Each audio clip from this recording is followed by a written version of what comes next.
Okay, so good afternoon. This is the Steve Mazzacane podcast on 9/11. Well, it's just hard saying 9/11, but September 11th, 2024. This morning there were all over the state ceremonies to not commemorate or remember the horrific events of 9/11 in 2001. But later on today, I will post the link to Branford, Connecticut's ceremony that was done, obviously, this morning. Good morning. If you are commenting, I was told yesterday there are some issues with the comments. I don't know why. Some I seem to be getting, some I'm not. Some of the Facebook pages apparently are not recording or not recording comments. So, try it on our Steve Mazzacane page. You may find it. Try it on the Branford 7 page. Try to get through to that if you have. Obviously, today we're going to talk about what took place last night. I would say, a truly remarkable debate, something I was not expecting.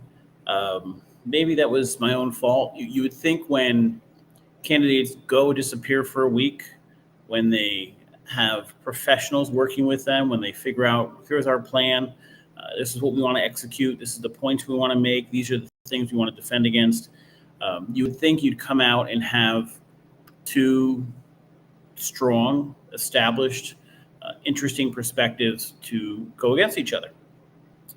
And we didn't get that last night.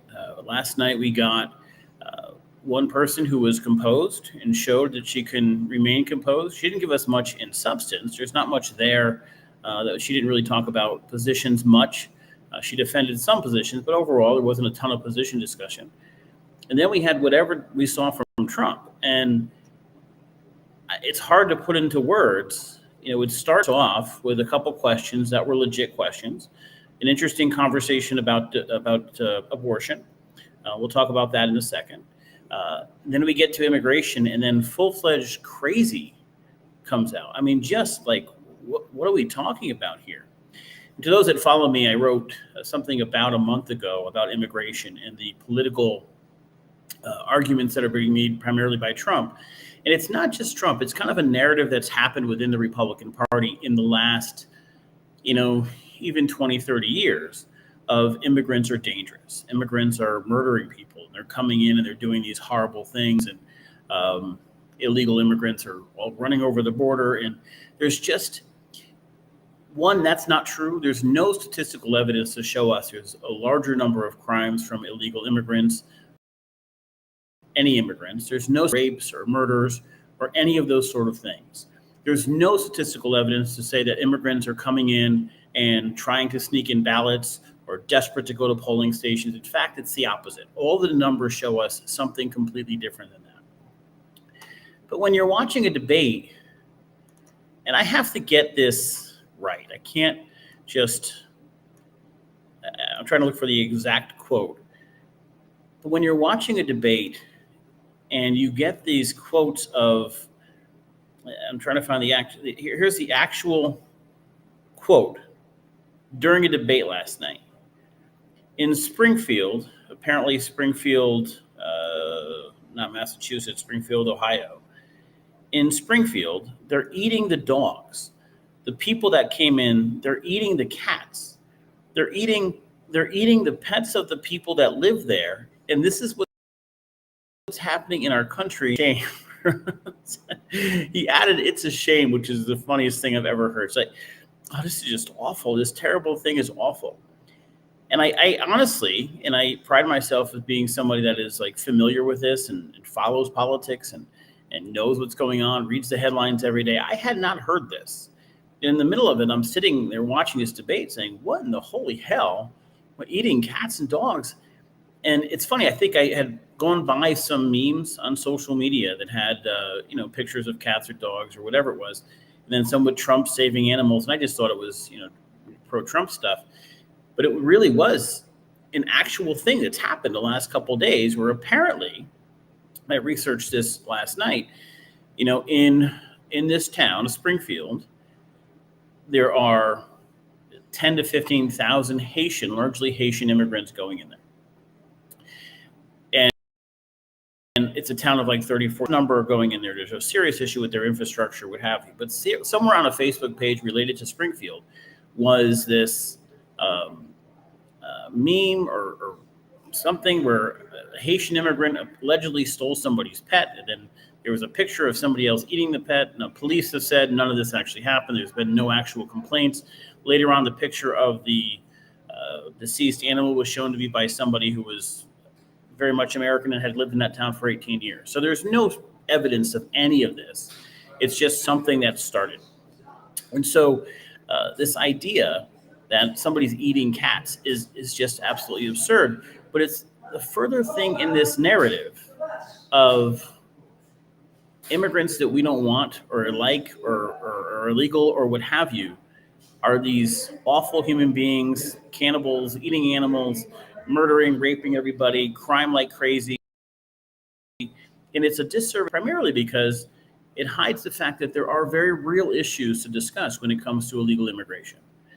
The need is not new. Trump talks about the need for either a border wall or more security on the border. So did Obama, so did Clinton, so did every single president before him. This is not a new thing. And so when we get to this nonsensical, extreme argument and extreme statements that everybody's in danger because these illegals are coming, it does a disservice to the actual issue that exists. So you're defeating the purpose of even having the conversation because you can't have a conversation. And then what happens is Trump puts out his solution, which may or may not be a decent solution, but the opposition must oppose it because the reason for that solution is so extreme and so nonsensical. And so we had this discussion last night on illegal. By the way, to those who don't know this, usually I do this from my place. Part of what I'm doing with the podcast is moving. Today it's at the community house in Branford. If you haven't seen, this area behind me is stunning. It's beautiful. It's a little bar that's not used that much, but apparently it's going to be used a lot more often. But the beautiful lighting, I posted some pictures on Branford 7 earlier. So you might hear some noise in the background.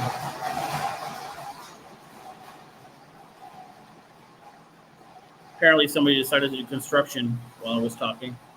But it's a public place, so that'll happen. And more often as we do this, we're going to do it in some restaurants upcoming. We're going to do other public locations, not just in Branford either. We want to go up and down the shoreline to various locations. And I'm planning probably next month to do one in the state capitol, at the legislature.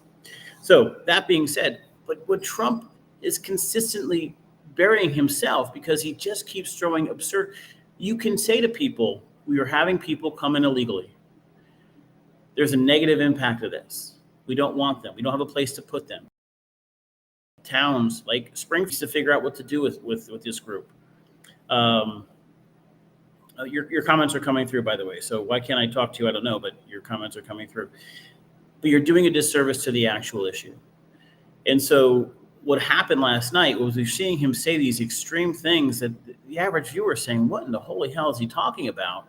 And you're taking away from an actual debate that could have been about actual issues, that could have been about immigration, about taxes, to all of those things that we actually need to talk about. We weren't able to. So we had Trump going on these rants.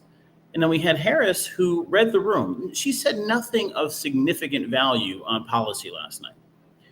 If you were looking for what their differences are, you couldn't figure it out because at no point was she able to, but it made sense for her not to. When you have one guy losing his mind, doing what's crazy, don't stop them. So she just went to this complete kumbaya stuff of we have to look forward and we're looking at the rosy future. Are we all going to come together as one? That's fine. We've all heard that from every politician. But there was no need for her to actually talk about policy because you had a guy to her right who was self-destructing. So when somebody self-destructs, you don't let them. I think, and I'm going to go through some of the statements that were made last night, and it's just some of them are just nuts. This idea that there are pregnancies happening to completion and then babies are being killed. I guess that comes from a quote from a former governor that is clearly taken out of context. And I will say this, those asking the questions last night did a great job. I know the Trump people are saying they were biased. They weren't biased. There were questions that went after Harris. Didn't answer the questions, but there were very pointed questions that went after Harris, especially on her flip-flopping. She was not for fracking. She was far left. She was that person, and that has all come the other way as you try to get votes from Pennsylvania. You need people who are dependent on it. There wasn't any real conversation about that. Was unable mentally to stick to topics because he was so lost once a particular line was stated. But Harris is point blank. Nowhere in America is a woman carrying a pregnancy to term and asking for an abortion. That is not happening. It's insulting to the women of America. She's correct. It's not happening. You're not having babies born and then murdered. At one point, he did say to her, then what's okay? Is the 7th month okay? Is the 8th month okay? The 9th month? And she avoided that question. That's on her, but she refused to answer it. He asked as part of these long rants that he kept doing. She did make an effort to go after his base a little bit, because one does not have to abandon their faith or deeply held beliefs. Trump certainly should not be telling a woman what to do with their body. Now, where Trump, there is a legitimate argument to be had. Abortion is by far the most emotional argument you can have, right? There is no argument more emotional than abortion. The actual debate, the actual Roe v. Wade, and the actual undoing of Roe v. Wade, and the actual discussion that should be taking place is the same discussion that has happened in this country since Washington was president. And that is not what government makes a decision, but what branch of government, what level of government makes a decision. Do we make the decision on a federal level, or do we make it on a state's level? The United States is essentially 50 small states, small governments, small countries. And there are some, this Constitution very specifically lists the things the federal government should take care of.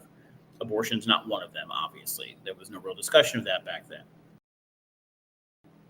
So the question, you can believe fundamentally that abortion is right and you should have the right to an abortion, or that it's wrong.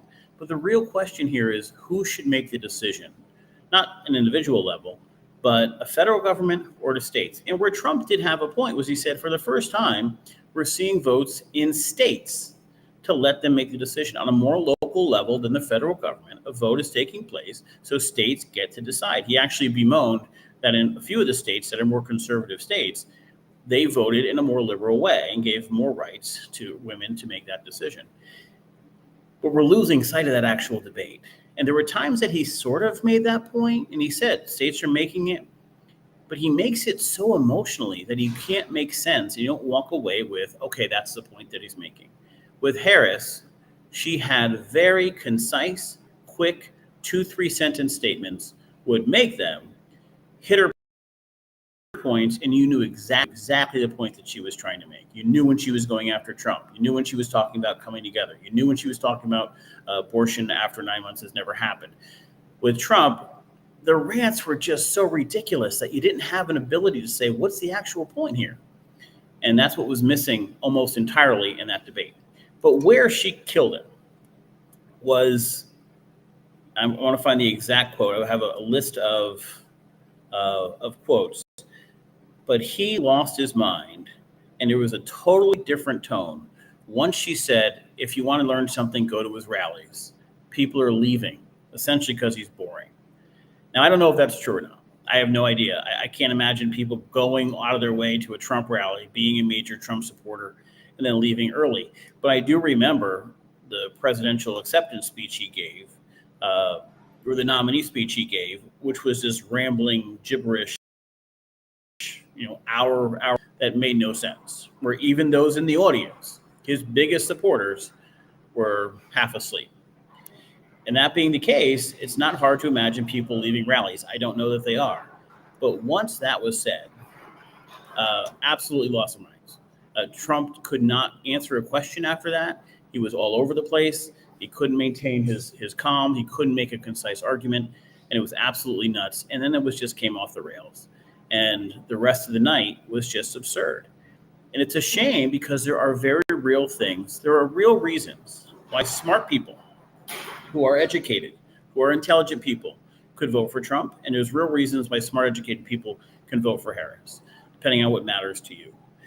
And last night, we were not able to talk about any of the issues, any of the economic plans.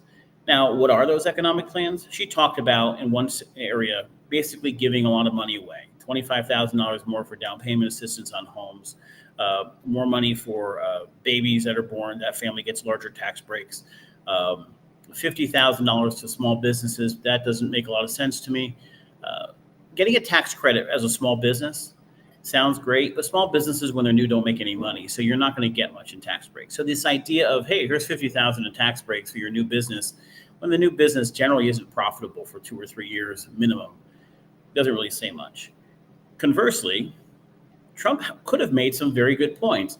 He put tariffs in as part of his economic plan. Tariffs raises taxes on foreign goods, therefore encouraging people to buy locally. So if a tire manufacturer in China can make a tire for $100 and the United States can make it for $150, they add a huge tax on Chinese tires to raise up that price, so there's no advantage to going to China. China's always going to have an advantage because their labor is so much cheaper. They don't care about the environmental laws that we have here in Connecticut or here. So to even that out, you do tariffs. So he puts all these tariffs on it, and it does help to a small extent manufacturing. Short term, it costs money. Short term, it hurts you. It also creates long-term issues because those countries tend to respond to tariffs. If you tariff them so they can't sell you as much stuff, they will turn around and not buy as much stuff from you. So it goes both ways. There's an ebb and flow to this. But Biden and Harris and the Democrats trashed this proposal when Trump was running before he actually won. Then he puts these tariffs in place. They're trashing these proposals. They get in office, and they didn't undo them. They left all the tariffs, for the most part, in place. Now, Trump should have said that 1,000 times. He mentioned it quickly, but again, everything he said was lost because he had no ability to make a clear, concise point. He was mixing everything together. It was all jumbled together. It was going to walk away with, here's the point I'm trying to make. I want you to walk away with this. It just never happened. And as long as that happened throughout the night, there was no way. You should have just said, you kept my policies in place. What are you talking about?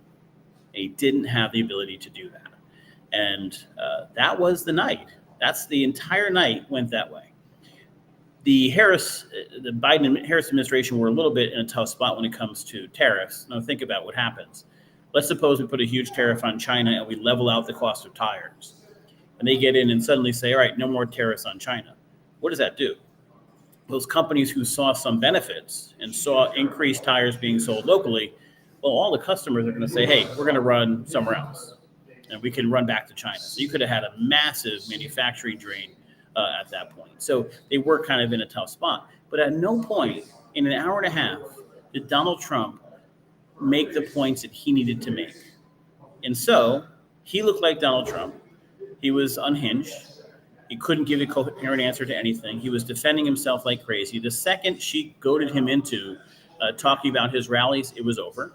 And then she turned around and she was dignified and, I'll say it, presidential. She handled herself well. I had breakfast this morning with somebody who was a big Trump supporter and a Trump donor.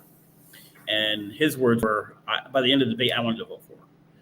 And so we saw just an amazing, I totally expected to get at least the Donald Trump that you got in the Biden debate, where he was on point, wasn't anything special, he didn't need to be. But he didn't go crazy, didn't lose his mind. And all she had to do, and she wasn't great by any means, but all she had to do was say a couple lines that goaded him into going crazy. And he went out, and it was amazing. And it was just done at that moment. So now here's what's interesting. And it's just pure ego. Afterwards, she says, okay, I basically just kicked your ass, but okay, I'll have another debate. I'll have it on Fox News. I'll have it on your channel with your people. And he says, I don't know if there's any need to have a debate.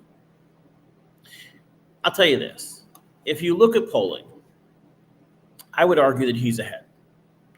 I look at Real Clear numbers, Real Clear Politics. There's other 537. There's other ones, and they all take different levels of polls, and their qualifications to include a poll may be different between them. But she was up 1.9 in Real Clear as an aggregate poll. It dropped down to 1.112 in the last week.